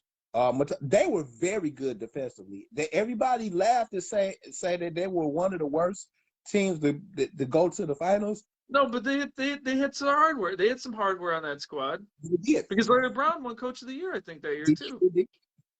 He sure did. That's why I laugh at people when they say stuff like, "Oh man, they were one of the worst teams to go to the championship." No, they weren't. That Cleveland team was. I would say that. Those 7 Cleveland team. Yeah, those 7 Cleveland team that beat us. Oh, and I still have nightmares with LeBron just dunking on us for 25 straight. I still have nightmares of fucking Boobie Gibson. Oh yeah, him too. That motherfucker, dude. He's better than Cleveland. Listen, hey, Brendan Natal, I would take Rich Smits over the Cleveland Center. I would take Ilgauskas? No. He it's an inside joke. We talking about Drummond. It's an inside joke. Because Barack calls him the Cleveland Center. He doesn't refer to him as Andre Drummond. He calls him the Cleveland. I thought you were still talking about the 7 squad. Yeah, I know you talking. But it's a lot of. I would take Kevin Duckworth over Andre Drummond, bro. I don't know if y'all know who Kevin Duckworth is. I would take Kevin Duckworth over Andre Drummond. Let's see another center from back in the day. How about Tyronn Hill? I would take Michael Cage over Andre Drummond. How about Tony Battier? No. I did like Tony Battier, but no. Oh my God! Let's see who else I would take over Drummond from that era. Would you take Eric Montross over him? Eric Montross, dog. Oh my God! Wait, he did nothing in the pro. Nothing. Zero, zilch, nada. Listen, No, you wouldn't take Eric Montross? No, dude, he was a straight bum in the NBA, dude. A straight bum, man. And I can't believe we traded for that garbage, man. How about, would you take Oliver Miller over Andre Drummond? The first 2 years of Oliver Miller. After that, no. I liked him in Phoenix, man. I actually liked that Phoenix team. But back to Eric Montross, dog. How about the Piston version? The Piston version was garbage. Oh my goodness. Would you take the Toronto Raptor version? They said he got up to like 400 pounds, dog. Oh, he was the big O for a reason. Yeah, he was. But whenever you guys get a chance, look up Oliver Miller as a Toronto Raptor. He had a custom-made jersey. I don't have to look him up. Hey, one of them, and I don't think it might have, because he played for Sacramento too. I want to say somebody, they had a blimp. They did something. Had a blimp, and he got mad because they were talking about his weight. He got offended. Would you take? Let's see. Who else am I thinking of? But I would take the vast majority of the 80 centers over Drummond, dude. Because Kurt Rambis? Kurt Rambis? Kurt Rambis wasn't the center. Kurt Rambis was a forward. Forward? Okay. I would take yeah, because that was Kareem. Okay, yeah. But yeah, any of the just about any of the starting centers that played in that era, I would take over Drummond. Just Sam Donaldson, the center for the Mavericks. I'd take him over I'd take Michael Bradley. Michael Bradley. Come on, Michael Bradley. Who did Michael Bradley play for? Mavs. Yeah, Mavs. Play for the Mavs. 90s Mavs, not 80s. Michael Bradley. You mean Sean Bradley?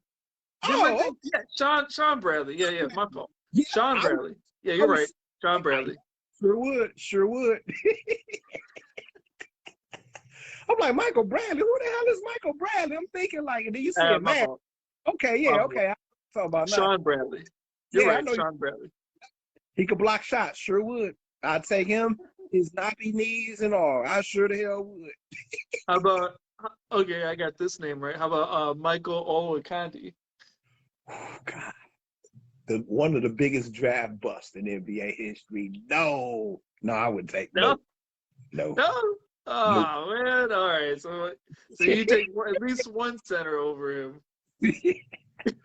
I said starting centers from the 80s. I would take most of them over Drummond.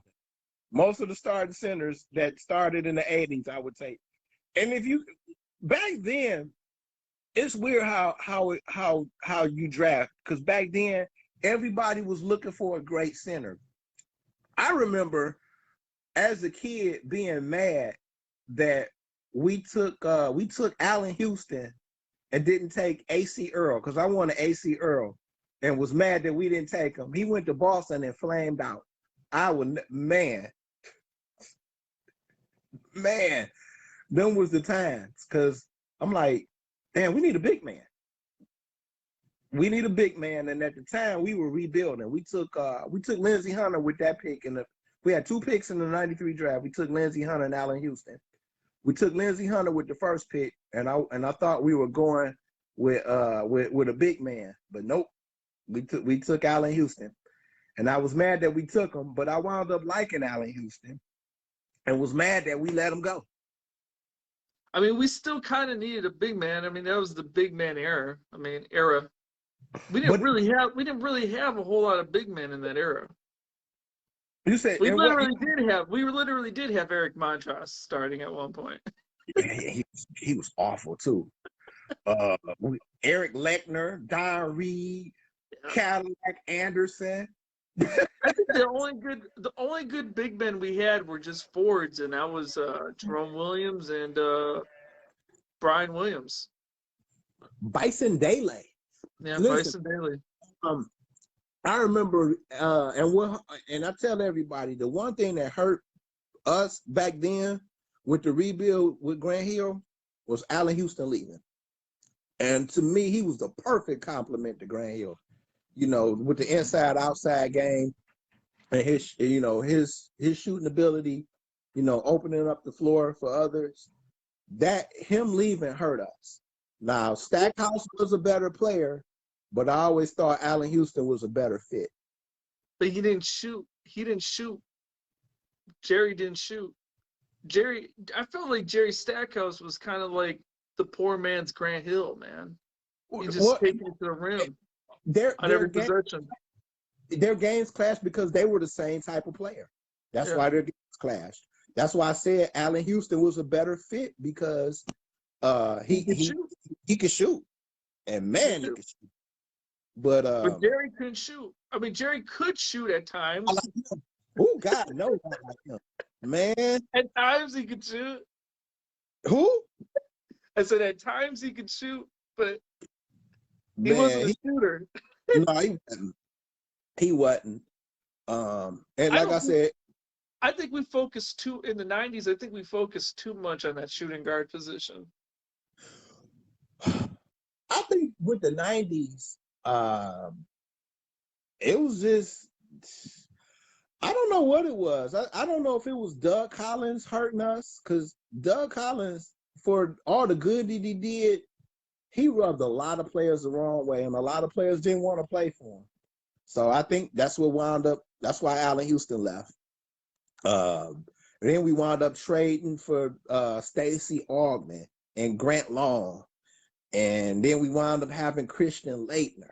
But you just named Grant Long wasn't a shooting guard, but Stacey Augmon was. I mean, this is all, and Aaron McKee was. Like, all these guys were trying to replace Allen Houston. I think we just spent too much time trying to replace, trying to get a shooting guard. And you know what I think that is a symptom of? It's a symptom of everybody trying to copy Jordan and Pippen, because we already had our small forward. But you had Jordan and Pippen. You let it go. Okay, yeah. But I'm saying, like, everybody in the NBA was trying to copy Jordan and Pippen. You need to get your star small forward, and you need to get your star shooting guard. But that was the thing. But not everybody though, and not everybody, because later on it was Shaq and Kobe. You did have for that short period of time you had Tim Duncan and David Robinson. So I mean, that was after Jordan though, right? But I'm talking about during the Jordan era. In the Jordan, let's see, in the 90s, because let's see. I feel like the Pistons themselves try to copy what they did in Chicago. And because of that, we put too much focus on the shooting guard, trying to replace Allen Houston and trying to pair Grant Hill with the shooting guard. Fair. And that's why Stackhouse and Grant Hill didn't work out. I don't think that was and I'm gonna tell you, I like and even back then, Lindsey Hunter got on my nerve because he couldn't finish at the rim for nothing. He couldn't play make. He really didn't do a whole lot. But he was good defensively. He's good. He's always been good defensively. He was good. He was good defensively, and also too, you really saw it his second run with the Pistons. He was really good defensively, and he helped us get that title in 2004. I always say he had a redemption run. Everybody remembers his second run. No one remembers his Teal era. Everybody, you're not the only one that hated Lindsey Hunter during the Teal era. I'll tell you that. Well, the thing. Not a lot of people were high on him. Well, what happened was, of course, he came behind arguably the greatest point guard ever. So, I mean, you have to have some semblance of something. He didn't have it, man. He couldn't play make. He couldn't finish at the rim. And that year he spent with Isaiah too also added the hype. Remember that year that I think it was Isaiah's final year. That was Lindsey Hunter's rookie year. Everybody wanted him to be Isaiah, man. You know what was crazy about that year? A lot of people don't know this. I'm sure you do because you're a Piston fan. Isaiah turned down a trade to go to New York. Mm-hmm. But the return was trash, though. They wanted us to take Tony Campbell and somebody. I'm glad they didn't do that trade. My God. I don't know what the trade was, but I do know that Isaiah was very close to being traded his final year as a Piston. Yep, and it's funny. The Knicks needed a point guard. They wound up trading for Derek Harper that year. Mm-hmm. But they wanted Isaiah. and they wanted us to take Tony Campbell. But as fate had it, Isaiah blew out his Achilles the last game of the last year against Orlando. He blew out his Achilles. It was at the end of the game too, I think. Yep. As fate would have it. Yep. And he retired. Now I wonder if he did blow out his Achilles, what would have happened? Would he came back and played next year? I always wondered that. I don't know, man. It'd been interesting to see him and Grant Hill together. I was thinking the exact same thing. Because who knows, man? Because I feel like that was the reason why Joe Dumars stuck around. Because Joe Dumars he didn't have the highest morale in that time period either. Joe Dumars wanted out as well. Really? Yeah, especially during the time that Dennis Rodman had left. There was reports that Joe Dumars didn't even want to be there anymore. That's a new one. This is the first time I've ever heard I'm gonna about. have to pull up some articles because I was reading up on Dennis Rodman's trade, and dude, it was a shit show in that locker room, man. I could believe it, but no, I never heard anything about Dumars wanting out. Yeah, if you have any articles, by all means. I'll pull it up because I had written a piece on it. I had written a piece on it talking about Dennis Rodman's trade to San Antonio, and it was a shit show, man. Nobody wanted to be on this. No one wanted to be on the team anymore, man. But that was that was Ron Rothstein was the coach. I think Isaiah was still here. Lambeer was still here. They'd all be gone. They'd all be gone in about a year after that. Yeah.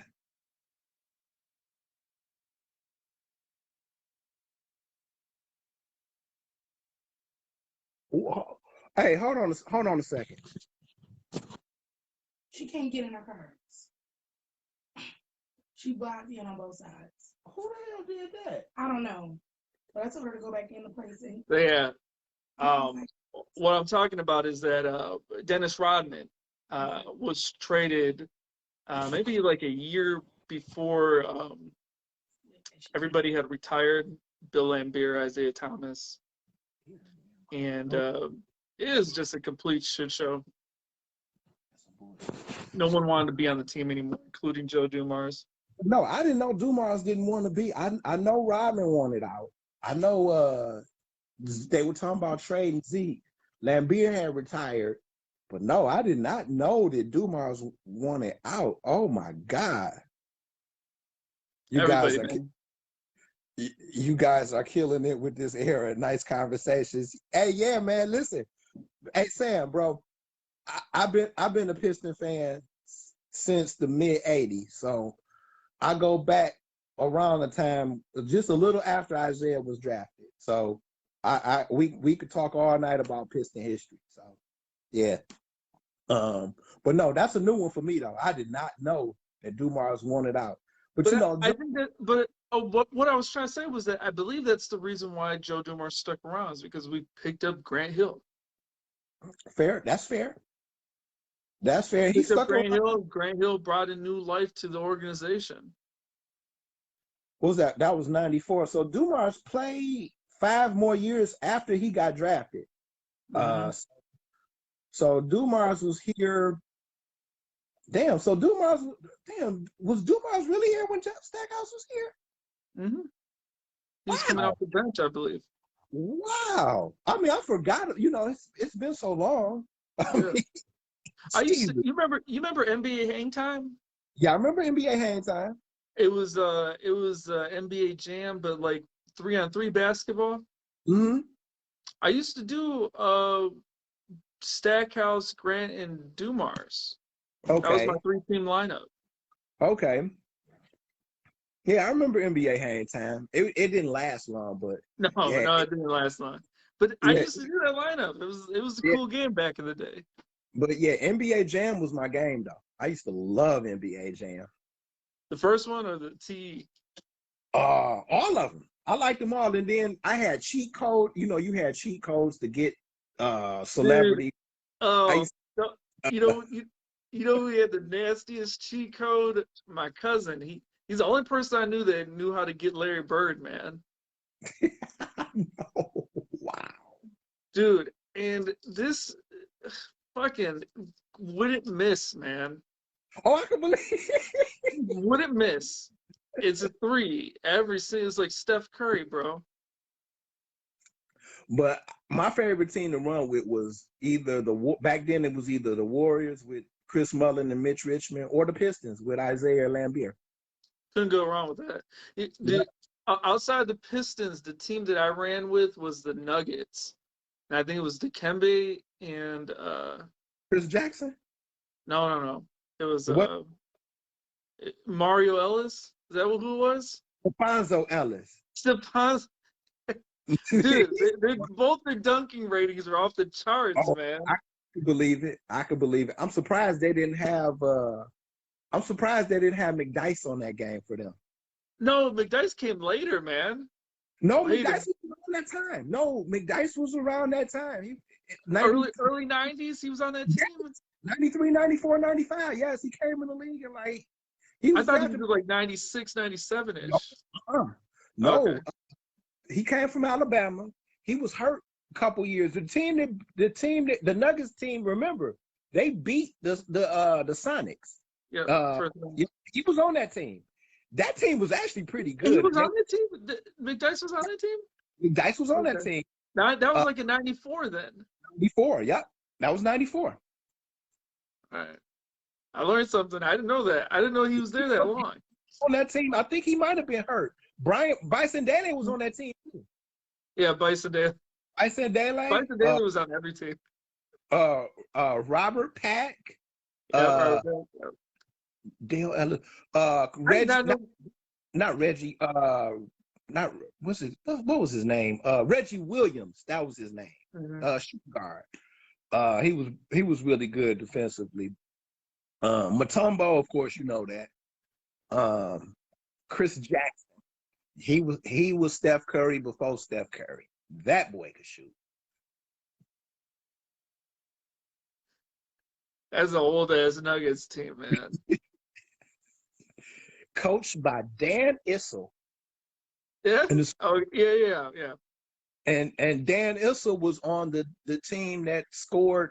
What was that? When we played them, we beat them in the 3 overtime game, 186-184. He was on that team. Alex English, Kiki Vandeweghe, Fat Lever. Yeah. The running joke was that I don't even want to say it because I'm going to completely botch the story, but the Pistons were like, in their head they were like, Kiki Vandeweghe, 2-pointer. Kiki Vandeweghe, 2-pointer. Because the announcer. Because he had a crazy mid-range game. Yeah, he just kept on scoring. Yeah. Jalen, no, you talking about on the 94 team? Was he on that team? No, was he on that team? I don't think he was. Jalen Rose came out 94, 95. So, nope. That was 93, 94. He was still in Michigan. He got drafted by the Nuggets, Jalen Rose? Jalen Rose got drafted by the Nuggets in 94. The teams I remember him being on were Toronto, the Pacers. Yep, he played for the Bulls. And he played for the Knicks. Bulls, I do remember the Bulls and the Knicks. I remember all 4 of those. I don't remember the Nuggets though. Yeah, he was drafted by the Nuggets. He wore a red suit, man. I don't know how you didn't know that. He was I don't remember being drafted by the Nuggets. I'm thinking the Pacers. No, he was drafted by the Nuggets because that was in 94 because he had on that burgundy suit. I would never forget that because that was kind of the end thing then. Came out, he was from Detroit, so I don't really pay attention to Michigan players to begin with, man. Oh, you a State fan? You suck, man. But all of them though, him, Rose, Chris Webber, Steve Smith, all of them used to be up at St. Cecilia Gym playing basketball. So Yeah, they're all Detroit kids. yep. So they and you know, just seeing them up there, man, was cool. Just seeing them up there was cool. So with that being said, man, I really believe that the Pistons spent way too much time trying to get the shooting guard position right. And I really felt like it backfired on us. I really felt like the Pistons spent too much time trying to figure out a shooting guard to pair with Grant Hill. I also feel like bombing on Lindsey Hunter, because Lindsey Hunter was supposed to be the next Isaiah. I mean, that was the title he was given, and when that fell through, that really hurt too. Well, yes and no. And the reason why I say yes and no, because at that time Grant Hill became the primary ball handler, so Lindsey didn't have to worry about being. Have you heard Grant Hill talk about that incident? How he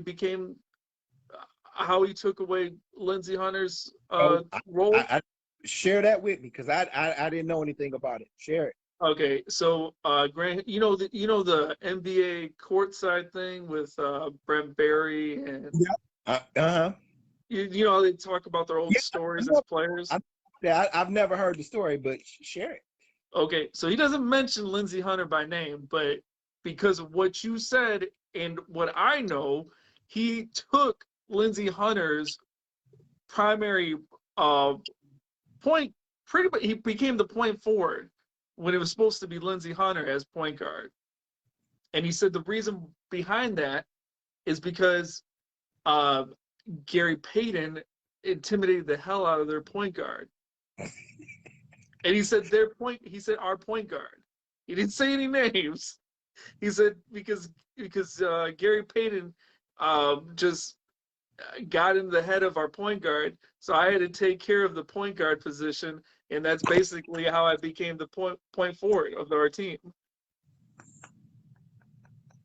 No joke. I'm not even kidding. I'm not even kidding. That's exactly what he said. But he didn't name any names. I'm just like, he's talking about Lindsey. I'm picturing it because I believe Gary Payton is a shit talker. Oh, yeah. And at that time, I could see him talking shit to Lindsey Hunter and totally taking him out of his game. He said he didn't want to play. He said he didn't want to play against Gary, man. Right. So I could see Lindsey Hunter being like that. That's why I laugh when you shared the story, man. It's hilarious. And just listening to Gary Payton talk, I'm gonna tell you a Gary Payton story though. He shared that one person he could not get in the head of was John Stockton. He said he tried everything, and he said he said he couldn't get in his head because John Stockton never said, and he never responded. It was one of them things where Gary Payton would talk to him, and Stockton would just ignore him. He said he was hard, and he would bust his ass too, because Stockton was, he was very, very crafty. He was very good. He was a great player. Yeah. So I could see Gary Payton doing that to Lindsey Hunter. That's why I'm laughing, man. I'm gonna have to pull that clip up for you, but he doesn't say any names. Okay, but I can check. I check it. But I'm still baffled by the one you said Joe Dumars wanted out. I'm still baffled by that one because I'll pull up the article. There's a few sources that say he just no one wanted to be part of that team anymore. I can believe it. I can damn sure believe it. Did he play? Hey, Troy, yes, he played for the Nuggets. Jalen Rose did. He played the first 2 years, I want to say, and then he was traded to Indiana after that. For who was he traded for? I forget off the top of my head, but if somebody was to pull it up and tell me, I would be like, yeah. But yeah, he was traded to Indiana after that, because I remember I remember them going to the championship and playing in the finals against, who did they play? They played against the Lakers and lost. Duh. I think they lost 4-2. Yep. Jalen played in the finals. And a lot of those games are fucking close, man. Yep. I'm gonna tell you, man. I don't know why people think Reggie Miller is overrated.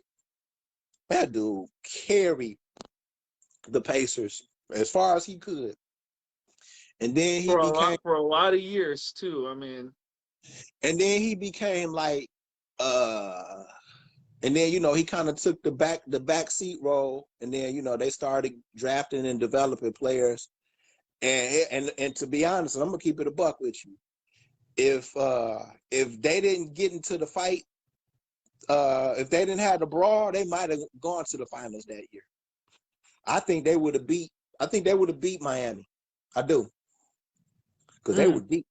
They were really deep. They were really deep.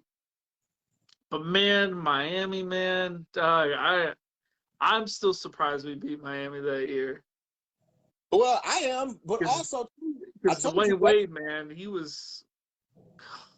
It still hurts the fuck out of me thinking of Dwayne Wade in those years, man.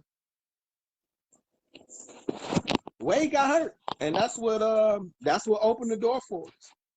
I don't apologize for injuries because nobody apologized to us when Zeke got hurt in Game 6. We'll never forget that. And we got cheated.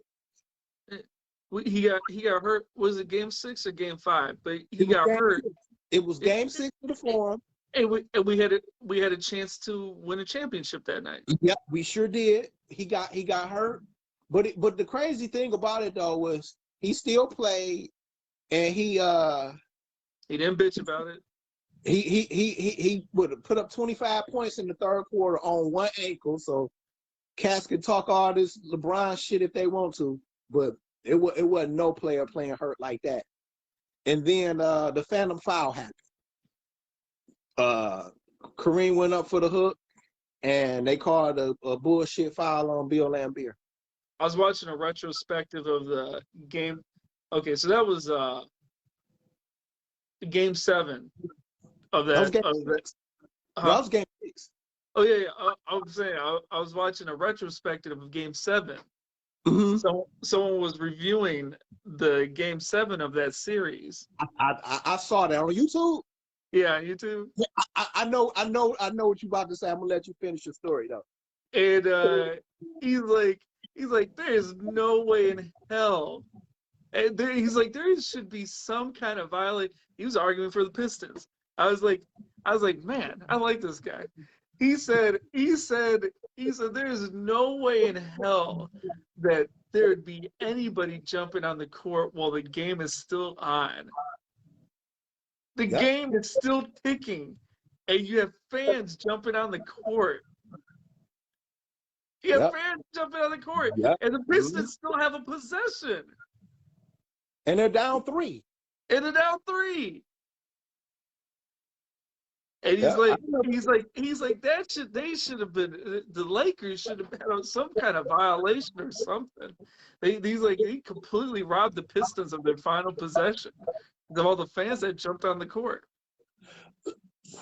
I remember that. And then I felt like it was a foul on Magic when he was going by him. I remember the year they won the championship. The commentators, Dick Stockton, just sounded so monotone, like Joe Buck. No, worse than Joe Buck. My God, I mean, there was no enthusiasm, like how when Magic and Bird won their championships, there was no enthusiasm when the Pistons won that championship. Just go back and watch it. And as the seconds tick down to the 89 finals, they sounded so dry, and there was this is the Pistons' first NBA championship. None of that. Just listen to it. I gotta find this. I gotta find this episode of Grant Hill, man. Cause I was binge watching a lot of these. It's always interesting listening to how Grant Hill talk about his playing days. That's funny, man. That is absolutely hilarious. That the one with Gary Payton intimidated. And it's at the very beginning of one of these too. It's not like it's in the middle. It's like it's right at the very beginning, and they start with Grant Hill talking about how he became a point forward. Oh my god, man! And I was looking at the roster that year, and he's talking about Lindsey, man. There wasn't any other point guard on the team. Okay, what was that? 94. I could just tell you off the top of my head. It was Lindsey Hunter, Allen Houston. We didn't have any other point guards, man. Wait, I think Johnny Dawkins was on our team for. Oh, Johnny Dawkins, but he didn't get any playing time, man. Johnny Right, Dawkins. Johnny Dawkins was on the team. Was it? No, Sean Elliott was gone. Sean Elliott was gone. That was not. Sean Elliott was gone.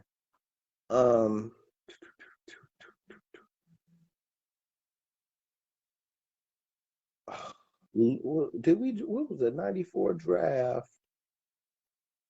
Was Don Reed on our team? Shit. Grant Hill, Eric Lankner, Cadillac Williams. These are names I'm just throwing out there. It can't be made up, but it has to come.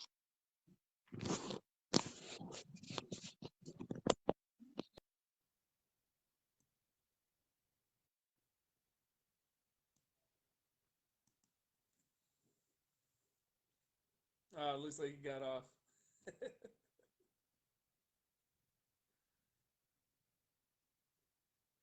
All right, y'all. I think I'm done for the day. Chatted up for a while.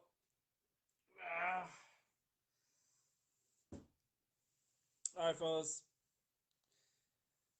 Take it easy. Have a good one. We'll be back on. I'll try to be back on tomorrow since there's not a game. We'll talk about the